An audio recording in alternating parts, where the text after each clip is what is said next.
미라클 모닝 애청자 여러분 안녕하십니까? 11월입니다. 나머지 두 달을 의미 있게 살아가기 위하여 이번 주간과 다음 주간 그리고 그 다음 주간까지도 갈 것 같은데 그때까지 우리가 시편 23편을 나누겠습니다. 오늘 말씀의 제목은 나는 부족함이 없다 입니다. 나는 부족함이 없다. 시편 23편 1절 말씀 한 절에는 두 단어를 주의 깊게 보아야 됩니다. 하나는 주님은 이라는 단어이고 또 하나는 나의 목자입니다. 다윗은 인생 말년에 우리 하나님을 이렇게 고백할 수 있었습니다. 주는 나의 목자시니 내게 부족함이 없으리로다. 정말 부족함이 없습니까? 아마도 우리들의 삶을 1절의 말씀 비슷하게 바꾼다면 이런 고백이 있는 것이 아닌가 싶습니다. 주님은 나의 목자신데도 내게 부족함이 왜 이렇게 많은가? 우리는 이렇게 부족함이 많다고 하는데 다윗은 부족함이 없다고 고백합니다. 어떻게 이런 삶이 가능할까요? 본문 1절에 나오는 두 단어를 유심히 다시 한번 봐야 가능합니다. 주님은 나의 목자. 주님은 나의 목자. 첫째로 주님의 그 이름의 능력을 알기 때문입니다. 주님은 이라는 말은 대문자 영어로 LORD, 대문자 로드입니다. 여호와라는 이름입니다. 주님은 이라는 이 하나님의 거룩한 이름을 들을 때 출애굽기 6장 2절부터 4절을 생각할 수가 있습니다. 또 하나님께서 모세에게 말씀하여 그에게 이르시되 나는 주니라. 내가 아브라함과 이삭과 야곱에게 하나님 곧 전능자의 이름으로는 나타났으나 나의 이름 여호와로는 그들에게 알리지 아니하였느니라. 또 내가 그들과 더불어 내 언약을 세워 가나안 땅 즉 그들이 나그네로 지냈던 곳 그들의 순례의 땅을 그들에게 주기로 하였으며 라고 했습니다. 주님이라는 이름의 명칭은 하나님의 가장 고유한 명칭입니다. 이스라엘 백성들은 감히 하나님의 이름을 입에 담을 수가 없었습니다. 왜냐하면 죄 많은 인간의 입으로 하나님의 이름을 부르는 것은 하나님의 율법을 범하는 것이라고 생각했기 때문입니다.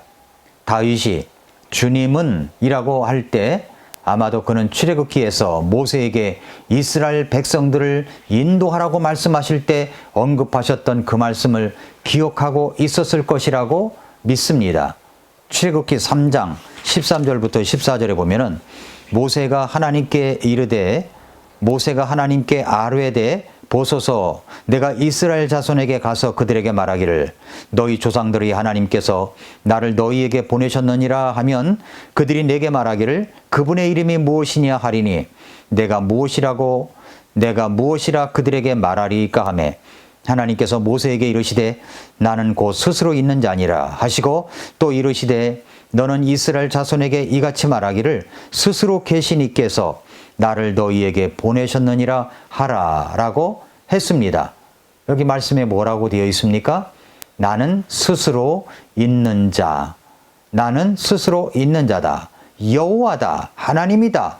이 이름의 의미는 하나님이 누구에게도 의존하는 분이 아니며 홀로 스스로 자존하시는 분이심을 알려주시는 것이고 하나님께서 선택한 이스라엘 백성들과 언약의 관계에 있으신 분이라는 것을 알려주는 뜻이 담겨져 있는 것입니다. 다윗은 바로 그 점을 생각한 것입니다. 하나님은 하늘 위에 계셔서 온 땅을 다스리시며 다윗의 인생 가운데 나타나셔서 기름 부으시고 왕국의 왕좌를 주시기로 왕국의 보좌를 주시기로 언약하시고 그 왕권을 통하여 무너지지 않는 더 완전한 나라의 보좌를 계시하셨습니다. 다윗은 이렇게 세워진 왕국을 통하여 쇠하지도 아니하는 무궁한 그리스도의 왕국을 바라보게 될 것을 믿었던 것입니다. 주 하나님은 온 세상을 창조하신 분이십니다. 위로는 자신들의 실질적인 조상 아브라함과 이삭과 야곱에게 전능한 하나님으로 나타나시고 그 모든 믿음의 조상들의 역사의 주인이 되셨던 분이십니다. 그리고 이스라엘 백성들과 맺은 언약을 이행하시기 위해서 다윗을 선택하셔서 사용하시고 있는 분이십니다. 하나님은 능력이 많으신 분이십니다. 전지전능하신 분이십니다. 어디든지 계시는 분이십니다. 우리가 왜 신앙의 삶 속에서 모든 공고함과 고통이 오는지 아십니까? 그것은 궁극적으로 그 하나님이 누구신지 잘 모르기 때문입니다. 하나님이 누구신지를 알고 예수 그리스도가 어떤 분이신지를 깨닫기 시작할 때 인생을 새롭게 바꿀 수가 있는 것입니다. 그 능력 많으신 하나님을 알지 못하는 것이 우리 인생에 공고함이 있는 것입니다. 그 하나님을 여러분은 아십니까? 그래서 호세아 대언자는 사모해야 할 것을 사모하지 않고 쓸데없고 헛된 것들에 대해 애정을 쏟고 시간을 허비하는 이 하나님의 백성들에게 이렇게 예언을 했습니다. 내 백성이 지식이 부족함으로 망하는도다. 네가 지식을 거부하였으므로 나도 너를 거부하여 네가 나를 위해 제사장이 되지 못하게 할 것이요 네가 네 하나님의 율법을 잊었은즉 나도 네 자녀들을 잊으리라. 호세아 4장 6절에 그렇게 말씀을 해놓고 있습니다. 누구도 이 우주가 얼마나 큰지 아는 사람은 없습니다. 과학자들이 대략적으로 추정하기를 우주 이 끝에서 저 끝까지 빛의 속도로 150억 년을 달려가야 하는 거리라고 합니다. 그런데 최근에 과학자들은 우주의 끝을 가늠하는 것은 이제 무의미하다는 것입니다. 우주가 계속해서 폭발을 해서 1초당 2000km씩 확장하고 있다는 이론이 나왔기 때문입니다. 수억 년의 시간도 영원하신 하나님께서 보시기에는 순간에 지나지 않습니다. 우주 공간이 아무리 무한해 보여도 무한하신 하나님에게 그 공간은 없는 것이나 마찬가지입니다. 그 수많은 우주 공간에 흩어져 있는 수많은 별들 중 육안으로 볼 수 있는 것은 약 6000개 정도입니다. 그 별들은 밤하늘을 빼곡히 채우고 있습니다. 하지만 그 별들과 별들 사이의 거리가 얼마나 되는지 아십니까? 가깝게는 몇 광년, 멀게는 몇 억 광년의 거리에 있는 별들이 우리의 눈에는 그렇게 서로 사이좋게 반짝이고 있는 것처럼 보이는 것입니다. 태양 주위를 돌고 있는 행성들을 보십시오. 수성, 금성, 지구, 화성, 목성, 토성, 천왕성, 해왕성, 명왕성 그렇게 있습니다. 그 중에서 지구는 아주 작은 별에 지나지 않습니다. 그곳에 인간이 살고 있습니다. 바다의 모래 한 알처럼 먼지 알갱이 하나처럼 내 자신은 그렇게도 미약한 존재입니다. 그런데 그 우주와 지구를 누가 만드셨다고요? 주 하나님이십니다. 창세기 1장 1절에 처음에 하나님께서 하늘과 땅을 창조하시니라. 주님은 다윗은 그 주 하나님을 자신의 인생 속에 삶 속에 불러들이고 있는 것입니다. 그 주님을 불러들이고 있습니다. 자신의 인생과 관계가 있다고 고백하고 있는 것입니다. 다윗은 그 주 하나님을, 그 위대하신 우주의 하나님을 지푸라기와 같이 연약하고 쓸모없는 자신의 인생 속에서도 관계가 있다고 고백하는 것입니다. 그 위대하시고 놀라우신 하나님은 또한 사랑의 하나님이라고 말씀합니다. 하나님은 사랑이시라. 그 능력 많으신 여호와 하나님께서 여러분과 저를 위해 구원의 계획을 갖고 있으시면서 사랑의 표징으로 예수님을 이 땅에 보내어 주셨습니다. 그 예수님을 십자가에 못 박혀 죽게 할 정도로 하나님은 우리들을 그토록 사랑하셨습니다. 여러분은 여러분이 알고 있는 하나님은 어떤 분이라고 믿으십니까?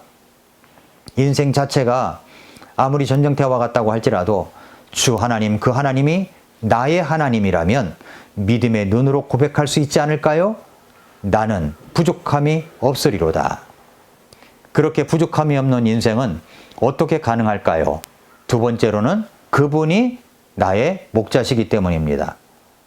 주는 나의 목자시니 내게 부족함이 없으리로다. 그 능력 많으신 사랑의 주 하나님이 나의 목자라고 고백합니다. 하나님이 목자라고 고백했으니 역으로 생각하면 자신은 양이라고 말씀드리고 있는 것입니다. 양은 어떤 존재입니까? 우리는 흔히 양에 대해 생각할 때 기질적으로 양순하고 사람의 말을 잘 듣고 다른 가축과 다툴 줄도 모르는 아주 순한 성품을 가진 짐승이라고 생각하고 말도 잘 듣고 친근하고 깨끗한 짐승이라는 생각을 합니다. 양들이 파란 풀밭에 풀을 뜯고 있는 모습을 보면 목과적인 아름다운 풍경이 상상이 됩니다. 평화로운 모습이죠. 그러나 중동지방에서 생각하고 있는 양의 모습은 우리들이 생각하고 있는 것과는 좀 더 다른 것 같습니다. 중동지방에서 가장 심한 욕이 무엇인지 아십니까? 우리나라는 무엇입니까? 이 돼지 같은 놈이라고 할 수도 있을 것입니다. 그런데 중동지방에서는 이 양 같은 놈이라고 한다는 것입니다. 그 중동지방에 사는 사람들의 양에 대한 생각이 모자라고 어리석으며 고집이 세고 남의 말에 귀를 기울일 줄 모르고 지저분한 짐승의 대명사라고 하는 것입니다. 좀 다르죠? 깜짝 놀라셨죠? 양이 힘이 없고 연약하다고 하는 것은 우리의 선입견일 뿐입니다. 그렇다면 성경에서는 무엇이라고 말할까요? 이사야 대언자는 이스라엘 백성들을 양으로 비유하면서 그들의 특징인 고집과 독선 때문에 그들이 하나님을 거스리는 불순종의 길로 가게 될 것임을 예고하셨습니다. 우리는 다 양 같아서 길을 잃고 각각 자기 길로 갔거늘 주께서는 우리 모두의 불법을 그에게 담당시키셨도다. 이사야 53장 6절 말씀이죠. 양은 시력이 나쁩니다. 그래서 길을 잘 잃어버립니다. 치아도 튼튼하지 못합니다. 강력한 이빨이 아니라는 겁니다. 그렇다고 날카로운 뿔을 가지고 있는 것도 아닙니다. 빠른 다리나 곰처럼 날카로운 발톱을 가지고 있는 것도 아닙니다. 별로 잘나지도 않았으면서도 고집만 센 것이 바로 양입니다. 양. 결국 이러한 양의 모습을 통해서 얻을 수 있는 결론은 양은 혼자 살아갈 수 없는 동물이라는 것입니다. 누군가의 보호를 받으며 그 동물의 그늘 아래에서 살아가야 할 그런 존재가 바로 양이라는 뜻입니다. 양. 다윗은 바로 자신이 하나님 앞에서 이러한 양과 같은 존재라는 사실을 깨달았습니다. 우리는 다 양 같은 존재들입니다.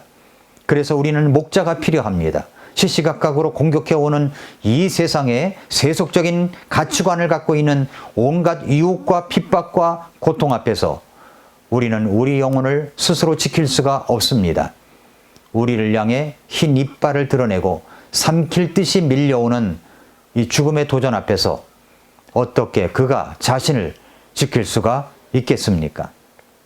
다윗은 오늘 본문에서 그 주 하나님을 나의 목자라고 부르는 이 한마디 안에 자신의 모습과 처지 그리고 하나님과의 관계를 한꺼번에 담아내고 있는 것입니다. 양을 치는 목자는 어떤 일을 하고 있습니까? 목자는 양에게 공급하는 일을 합니다. 먹을 것과 쉴 것과 양떼의 기본적인 필요를 공급합니다. 목자는 양을 보호하는 일을 합니다. 목자는 양을 해치는 악한 짐승으로부터의 위협 속에서 보호하는 일을 하고 막아주는 일을 합니다. 또한 목자는 양을 인도합니다. 목자는 양떼가 자구책을 갖고 있지 못하다는 것을 알고 있기 때문에 양떼를 이끌어줍니다. 목자는 양을 바로잡아줍니다. 어떤 문제가 생기든지 목자는 달려가 그 양이 가지고 있는 문제를 해결해주고 바로잡아 주는 것입니다. 이렇게 목자는 양을 인도합니다. 사랑하는 성도 여러분, 애청자 여러분, 놀라운 사실은 이것입니다. 하나님께서는 주 하나님을 나의 목자로 삼기만 한다면 이 네 가지 일들을 해 주시겠다고 말씀하시고 있는 것입니다. 다시 말해서 나의 부족함이 없는 삶을 위해서 너의 필요를 공급해 주겠다. 내가 너를 보호해 주겠다. 내가 너를 인도해 주겠다. 내가 네 인생에서 너를 위해 너의 문제를 해결해 주고 바로잡아 주겠다고 하시는 것입니다. 그래서 부족함이 없습니다. 그 부족함이 없는 생활을 할 수 있습니다. 단 어떻게 해야 할까요? 이 고백이 있어야 됩니다. 주는 나의 목자. 주는 나의 목자라는 고백입니다. 예수님이 나의 목자입니다. 오늘도 미라클 모닝입니다.